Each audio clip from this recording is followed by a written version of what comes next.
Makati, mahalin natin, atin to. Hi, it's me, Victoria. Pag-usapan natin yan. Okay. Ako po bilang isang magulang ay sobra po ako nagpapasalamat kasi ay dito ako nakatira sa Makati. Grateful po kami dahil katuwang po talaga namin ang pamunuan o ang pamahalaan ng Makati sa pagtaguyod sa aming mga anak. Sabi nga kung ikaw ay taga dito sa lugar na to at hindi mo napaaral ang anak mo, kasalanan mo na yon. Bakit? 4 po ang aking anak. Meron na po akong graduate sa UMAC. Nagtatrabaho na po siya ngayon. Meron po akong third year college sa UMAC din po. Meron po akong kagagraduate lang ng senior high school dito sa Niche. Meron din po akong kagagraduate lang ng grade 6 dito naman po sa NIES.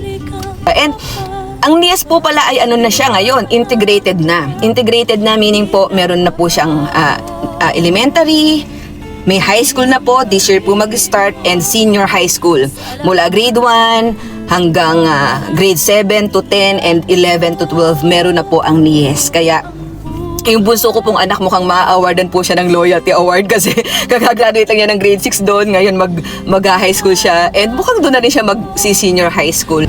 Bakit kasalanan mo kung hindi mo mapag-aral lang yung anak kung ikaw ay taga Makati? Bakit hindi? 'Di ba? Bakit hindi ka masisisi? Kasi nga po sa pag-aaral simula kinder hanggang college, lahat po 'yan ay libre. Libre ang sapatos, libre ang medyas, libre ang uniform. Yung sapatos po merong leather shoes and merong rubber shoes na every year level up ang quality, ang ganda ng design. May tumbler, merong bag. Sa bag pa nga lang, yung Japanese bag, na sabi lang, grabe, ang mahal-mahal niyan. Pero sa quality, sa gamit pa lang po ay quality na.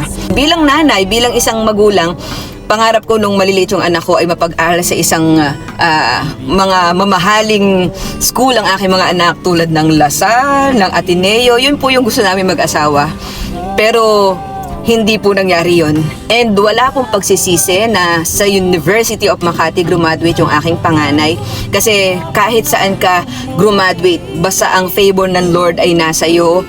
At talaga naman pong hindi matatawaran yung quality ng education na meron ang Makati.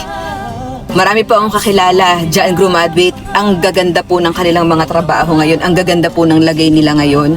Yung anak ko ay sa UMAC nag-aral pero ang kasabayan niya nung nag-OJT siya, mga sikat na school. Pero siya yung napipili. 'Di ba? Hindi mo hindi mo mailalayo yung quality ng Makati, ng pagtuturo ng Makati sa quality ng mga matitinding paaralan. At yun nga po, last week graduate yung anak ko na grade 6. Tapos po graduate yung isa kong senior high school. Sa buong Pilipinas daw po, sabi. Public school po ang Makati, pero nakapagpa JS prom sa isang 5-star hotel. Dusit lang naman po. Kaya meron akong pamangkin, nagtatawanan kami, kinekwento sa pinsan niya. Na sa kanila daw po ay banda po silang Rizal. Sa kanila may bayad na 500, tapos po sa court po gagawin, tapos half court, ang palibot po ay palapa ng nyog. Di ba? May nagbabasketball pa. Hindi ko po minamaliit. Gusto ko lang pong sabihin sa atin na taga Makati na iba talaga yung favor natin. Iba talaga. So, sobrang thankful po kami dyan. Talagang libre ang pagkain, di ba? Kaya every time na may graduate sa mga anak ko, elementary, high school, senior high school, college, tuwing may kita ko po yung mga estudyante na umaakyat sa stage, may kita ko po yung mga parents, hindi ko maiwasang maiyak. Kasi pinagpala po talaga eh. Sabi nga sa verse sa Bible, di ba, mapalad ang bayan na ang Diyos ay ang Panginoon. Kaya dalangin ko po na kung sino man po ang maluluklok ngayong nalalapit na botohan, alam ko po na ang ating layunin ay ang puso nyo po ay para sa mga mamamayan ng Makati. 'Di ba? Alam ko po na ipagpapatuloy nyo ang mga nasimulan, ipagpapatuloy nyo po at mas lalo nyo po pong pagagandahin ang serbisyo para sa Makati Zen, di ba? So, salamat po ng marami and ganito po kami sa Makati, di ba? Ganito kami sa Makati. Matindi po talaga. Kaya, sobrang thank you po talaga thank you sa Lord.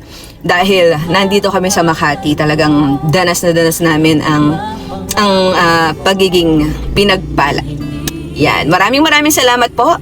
I am Blessed Victoria. I am forever blessed, and so are you. Bye guys!